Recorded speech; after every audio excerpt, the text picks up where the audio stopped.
नमस्कार साथियों, आज का करंट अफेयर आपका तैयार है। मैं हूं आपका दोस्त Saurabh. Current affair daily with Saurabh. शनिवार 23 मार्च 2024 रोज दैनिक भास्कर। होली पर गुलाल। उत्तर भारत में उपयोग होने वाली अधिकांश गुलाल अलवर और अलवर के राजगढ़ तहसील दौसा जिले में डोलोमाइट पाउडर से बनाई जाती है। डोलोमाइट पाउडर से सबसे ज़्यादा गुलाल बनती है क्योंकि यह सस्ता होता है, जबकि अरारोट से बनने वाली गुलाल महंगी बनती है। गणगौर पूजा। इस बार गणगौर पूजा 25 मार्च से प्रारंभ होगी। लड़कियों द्वारा मंशा वर प्राप्ति के लिए और महिलाओं द्वारा अखंड सौभाग्य के लिए गणगौर पूजा की जाएगी। गणगौर पूजा 18 दिन की होगी।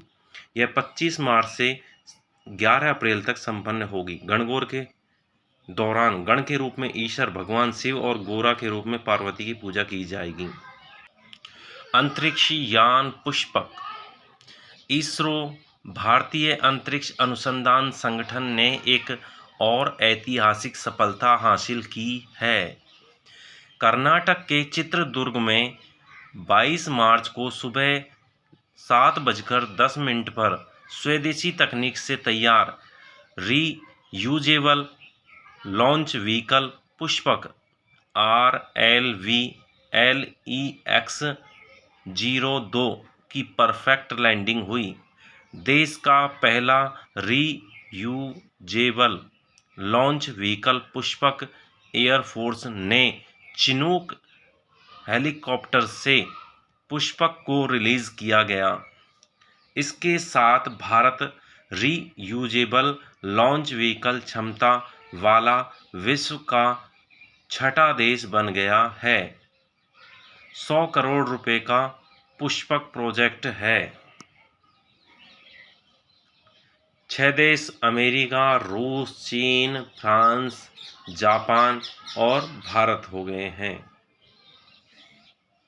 पुष्पक की खूबियां। 100 करोड़ रुपए का पुष्पक प्रोजेक्ट 2035 तक अंतरिक्ष में भारत के स्पेस स्टेशन की दिशा में बड़ा कदम है। इससे किसी भी देश के ऊपर जासूसी करवा सकते हैं, यहाँ तक कि हमले भी किए जा सकते हैं। यह डायरेक्टेड एनर्जी वेपन DEW से अंतरिक्ष में ही दुश्मन सैटेलाइट को मार गिराएगा। अंतरिक्ष में कचरा साफ करने और सैटेलाइट्स की मरम्मत के लिए भी इसका इस्तेमाल हो सकता है। पुष्पक अंतरिक्ष यान की लंबाई 6.5 मीटर लंबा, वहीं वजन 1.75 टन है। विनय कुमार को रूस में भारत का अगला राजदूत नियुक्त किया गया है। जोजड़ी नदी के पुनरुद्धार का प्लान बन चुका है। पहले चरण के विकास हेतु 172.58 करोड़ रुपए जारी हो चुके हैं। लूणी नदी अजमेर के नागपाड़ से निकलती है और गुजरात तक जाती है। इसकी कुल लंबाई 511 किलोमीटर है। इसके लिए गवर्नमेंट ने 534.29 करोड़ फंड की आवश्यकता बताई है, ताकि इसकी सफाई वगैरह और इसकी देखरेख की जा सके। चुनाव आयोग के द्वारा कुछ ऐप जारी किए गए हैं। कौन कौन से ऐप हैं और क्या काम करते हैं, बात करते हैं। सक्षम ECI दिव्यांग मतदाता सूची में अपना नाम दर्ज कराने के लिए ऑनलाइन आवेदन कर सकते हैं। सक्षम के तहत मतदान के व्हील चेयर के लिए पहले से अनुरोध कर बुक कराना होगा। वोटर हेल्पलाइन ऐप सूची में नाम शामिल से लेकर चुनाव से संबंधित सभी सेवाओं के लिए लोग इसका इस्तेमाल कर सकते हैं। इसके माध्यम से लोग मतदाता सूची में अपना नाम आसानी से देख सकते हैं। नाम शामिल नहीं होने या कट जाने पर मतदाता सूची में नाम शामिल करने के ऑनलाइन आवेदन करना। ई-लर्निंग मतदाताओं को जागरूक करने और मतदान बढ़ाने के लिए e-learning app. Know your candidate app launch किया था राजीव कुमार ने, जो कि चुनाव आयोग के क्या अध्यक्ष हैं। मतदाताओं को अपने उम्मीदवार की पूरी जानकारी मिल जाएगी। पूरी जानकारी में क्या क्या, उसका नाम क्या है, उसकी शिक्षा क्या है, उसका आपराधिक रिकॉर्ड क्या आदि, जो भी अपन जानना चाहते हैं वो सारी चीज़ डिटेल मिल जाए। सी विजिल ऐप चुनाव लोकसभा चुनाव के दौरान लोगों द्वारा चुनाव आचार संहिता का उल्लंघन किए जाने की सूचना चुनाव आयोग को इस ऐप के द्वारा दी जा सकती है और इसी ऐप के द्वारा तुरंत चुनाव आयोग उस पर एक्शन ले सकता है। दुनिया की पहली इलेक्ट्रीफाइड टनल अरावली पर्वतमाला में से ट्रक ऑन ट्रैक। समय और किराया बचाने के लिए ट्रक और ट्रैक भी शुरू। वेस्टर्न डेडिकेटेड फ्रंट कॉरिडोर का रेवाड़ी से दादरी तक के हिस्से के अंतर्गत अरावली के इलाके में 1 किलोमीटर लंबी रेल टनल सुरंग का निर्माण कार्य पूरा हो चुका है। ट्रक ऑन ट्रैक, इसका मतलब ये है कि अब जो ट्रकों में अपन सामान भेजते हैं और मान लो दिल्ली से और मुंबई जाएगा, तो वहाँ पर उसके लिए क्या सुविधा दी है भाई, ट्रक में कोई सामान भर दिया और उसको फिर स्टेशन तक ला करके ट्रक को ही अपन ने मालगाड़ी के ऊपर सेट कर दिया, तो वो ट्रक टू ट्रैक हो जाता है। ट्रैक पर यानी कि रेलवे जो ट्रैक है उस पर ट्रक को ही ले जाया जाएगा और उसके बाद मुंबई के वो आसपास शहर के छोड़ देते हैं और वो ट्रक सड़क के माध्यम से फिर उस जगह पर पहुंच जाएगा जहां उसको पहुंचना है। शाकाहारी में टॉप राजस्थान 68.6%। प्रदेश की 69% आबादी किसी भी तरह का मांसाहार का सेवन नहीं करती। अभी एक रिपोर्ट आई थी जिसके माध्यम से पता लगा कि दुनिया में भारत एकमात्र देश है जो सबसे ज़्यादा शाकाहार है। शाकाहार का मतलब है जो मांस का सेवन नहीं करता। बहुत सबसे ज़्यादा शाकाहारी कहाँ पर है? भारत में। और भारत में भी अगर किसी राज्य में देखें तो कहाँ पर है सबसे ज़्यादा? राजस्थान में। तो ये यही बात कर रहा है, शाकाहारी में टॉप पर कौन है? राजस्थान। 69%, लगभग कितनी आबादी? 69% आबादी मांसाहार का सेवन नहीं करती या फिर शाकाहारी है। शाकाहारी आबादी के लिहाज से भारत संपूर्ण विश्व में टॉप पोजीशन पर है। कौन से पर है? प्रथम स्थान पर है विश्व में तो भारत, और भारत में प्रथम कौन है? राजस्थान। मांसाहार सेवन से में पूर्वोत्तर राज्य सबसे आगे हैं। पूर्वोत्तर राज्य मतलब मणिपुर, मेघालय वगैरह, इनमें मांसाहार का भोजन होता है। नागालैंड में सीधी सी बात है, वहाँ पर सब तरीके के जानवरों को। और अगर किसी केंद्र शासित प्रदेश की बात करें तो सबसे पहले कौन है? लक्षद्वीप। 100% मांसाहारी भोजन है वहाँ पर, अन्य का कोई शाकाहारी का सिस्टम ही नहीं है। ये देखो, ये देखिए सर्वाधिक मांसाहार लक्षद्वीप 100%, नागालैंड 99.8 यानी कि 100% ही मान लो लगभग, मिजोरम 99.8 यानी कि लगभग 100% ही मान लो। सर्वाधिक शाकाहार राजस्थान में लगभग 69%, हरियाणा में 68%, गुजरात में 55%, उसके बाद पंजाब है 54%। तो कुल मिलाकर के ये वो राज्य हैं जिनमें सबसे पहले राजस्थान का प्रथम स्थान है। इधर लक्षद्वीप 100% पूरे मांसाहारी है। यस बैंक ने पेरिस ओलंपिक 2024 में टीम इंडिया के लिए अधिकारित बैंकिंग भागीदार बनने के लिए भारतीय ओलंपिक संघ IOA के साथ साझेदारी की। इस सहयोग का उद्देश्य भारत के ओलंपिक एथलीटों को उनके परिवार को व्यापक सहायता प्रदान करना है। राजस्थान पोर्टल से रियल टाइम डेटा। राजस्थान देश का पहला राज्य बना जहां अब पोर्टल के जरिए बांधों और नहरों के पानी का रियल टाइम डेटा आम जनता को मिल सकेगा। 23 मार्च 1931 शहीद दिवस। 8 मार्च 1929 को भगत सिंह और बटुकेश्वर दत्त ने केंद्रीय असेंबली में 2 बम फेंके। बम फेंकने का उद्देश्य किसी को मारना नहीं बल्कि पब्लिक सेफ्टी बिल और ट्रेड डिस्प्यूट बिल के खिलाफ आवाज़ उठाना था। कौन कौन से बिल थे? पब्लिक सेफ्टी बिल और trade dispute bill. Jawaharlal Nehru ने लिखा है कि यह बम देशवासियों का ध्यान आकर्षित करने के लिए बहुत बड़ा धमाका था। बम के साथ फेंके गए पर्चों पर फ्रांसीसी अराजकतावादी शहीद वेलिया का वाक्य बहरों को सुनाने के लिए धमाकों की जरूरत पड़ती है लिखा था। दिल्ली के सेशन जज ने बम केस में 12 जून 1929 को भगत सिंह और बटुकेश्वर दत्त को आजीवन कारावास की सजा सुना दी। भगत सिंह सहित 16 क्रांतिकारियों को लाहौर षड्यंत्र केस में अभियुक्त बनाया गया।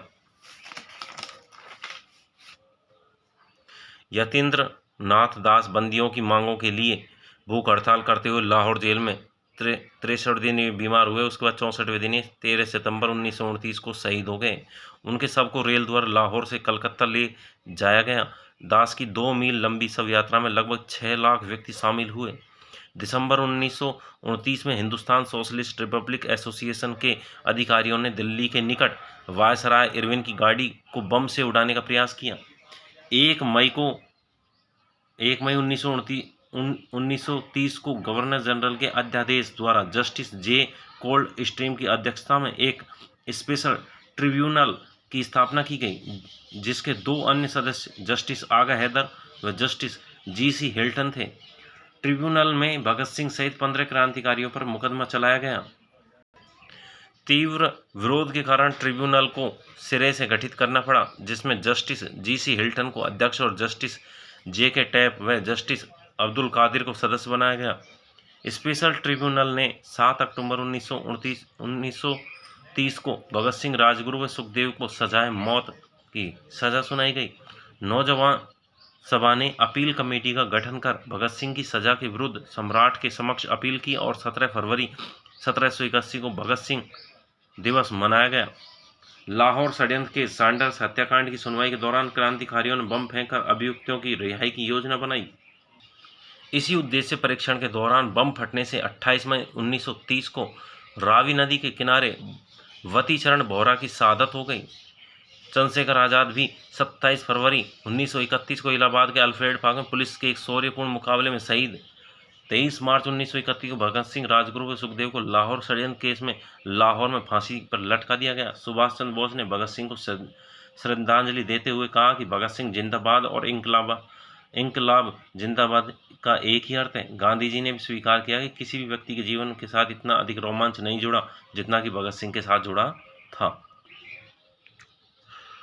टॉम टिनो फेस्ट 2025 को टॉम टिनो फेस्ट का मतलब फेस्टिवल कब 25 को मतलब 25 मार्च को गुलाबी नगर जयपुर में भी स्पेन की तर्ज पर टमाटर से होली खेलने का क्रेज बढ़ रहा है। 25 मार्च को टॉम टिनो फेस्टिवल या टॉम टिनो फेस्ट मनाया जाएगा। ऑपरेशन आग जयपुर कमिश्नर के द्वारा चलाया गया। जयपुर में अवैध मादक पदार्थ व शराब तस्करी को रोकने के लिए लोकसभा में आचार संहिता के दौरान और किसी के पास भी अवैध मादक पदार्थ मिल रहे हैं, तस्करी शराब की मिल रही है, उसको बिल्कुल क्लीन कर रहे हैं। इसीलिए इस ऑपरेशन को हमने ऑपरेशन क्लीन स्वीप भी कहा गया है। पार्थवी ग्रेवाल यूरोपीय देश नेग्रो ने बुड़वा शहर में आयोजित यूथ वर्ल्ड बॉक्सिंग कप में पार्थवी ग्रेवाल ने गोल्ड मेडल जीता। कुंभलगढ़ वन्यजीव अभ्यारण्य देसूरी रेंज में भयंकर आग लगी, जिसे बुझा दिया गया है। अजमेर संभाग की पहली थैलेसीमिया पीड़ित महिला ने बालक को जन्म दिया। जीपीएफ स्टेट इंश्योरेंस खाता ऐप राज्य के 8 लाख से अधिक कर्मचारी अधिकारियों को स्टेट इंश्योरेंस और जीपीएफ संबंधी प्रकरणों के लिए परेशान नहीं होना पड़ेगा। राज्य बीमा एवं प्रावधायी निधि ने खातों की जानकारी के लिए ऐप तैयार किया है। ऐप पर कर्मियों का अकाउंट होगा। एविएशन मार्केट भारत दुनिया का सबसे तेजी से बढ़ता एविएशन मार्केट है। पिछले साल जापान को छोड़कर भारत तीसरा सबसे बड़ा डोमेस्टिक एविएशन मार्केट बन गया। हालांकि इंटरनेशनल एविएशन में इसकी रैंकिंग अब भी 18वीं है। रुपए की कीमत डॉलर के मुकाबले घटती हुई जा रही है। $1 83.48 रुपये के बराबर हुआ। एशिया प्रशांत की टॉप 500 हाई ग्रोथ वाली कंपनियों की सूची में 71 भारतीय कंपनियां जगह बनाने में कामयाब रही। 71 भारतीय कंपनियां शामिल होने के कारण यह भारत चौथे स्थान पर है। इलनेस टू वेलनेस मानसिक और शारीरिक स्थितियों को लेकर जागरूकता पैदा करने के लिए शुरू किए गए राष्ट्रीय अभियान इलनेस टू वेलनेस ने लीवर एंड विलीरे के साइंस ILVS से साझेदारी की। इसके तहत हेपेटाइटिस बी के प्रति जागरूकता और रोगियों के प्रति भेदभाव को समाप्त करने की मुहिम चलाई जाएगी। हेपेटाइटिस बी से भारत में 40 मिलियन से अधिक लोगों को संक्रमित हैं, क्योंकि समाज में इस बीमारी से संबंधित गलत धारणाएं हैं। इसके मद्देनज़र ILBM ने इलनेस टू वेलनेस के सहयोग पर जागरूकता सत्र आयोजित किया। शक्ति प्लेटफॉर्म लॉन्च गूगल ने शक्ति प्लेटफॉर्म लॉन्च किया। गूगल इंडिया ने AI तकनीक से तैयार होने वाली फर्जी कंटेंट को रोकने के लिए शक्ति प्लेटफॉर्म लॉन्च किया है। ऑपरेशन इंद्रावती कैरेबियाई देश हैती में फैली अराजकता और हिंसा के बीच भारत सरकार ने भारतीयों को सुरक्षित वापसी के लिए ऑपरेशन इंद्रावती शुरू किया। रूस की राजधानी मॉस्को पर आतंकवादी हमला हुआ था। भूटान के प्रधानमंत्री शेरिंग टोब्गे हैं। भगत सिंह परिचय क्रांतिकारी थे। जन्म हुआ था 28 सितंबर 1907 को बंगा पंजाब पाकिस्तान में। शहीद 23 मार्च 1971 23 वर्ष की आयु में फांसी पर लाहौर जेल में। अन्य नाम शहीद आजम। हाल ही में प्रतिष्ठित सरस्वती सम्मान 2023 के लिए किसे चुना गया है? संजय मुखर्जी, प्रभा वर्मा, राजीव कुमार या गुलजार? तो इसका उत्तर है कौन? प्रभा वर्मा। थैंक यू दोस्तों। पसंद आए तो शेयर करें, लाइक करें एंड सब्सक्राइब करें। Thank you.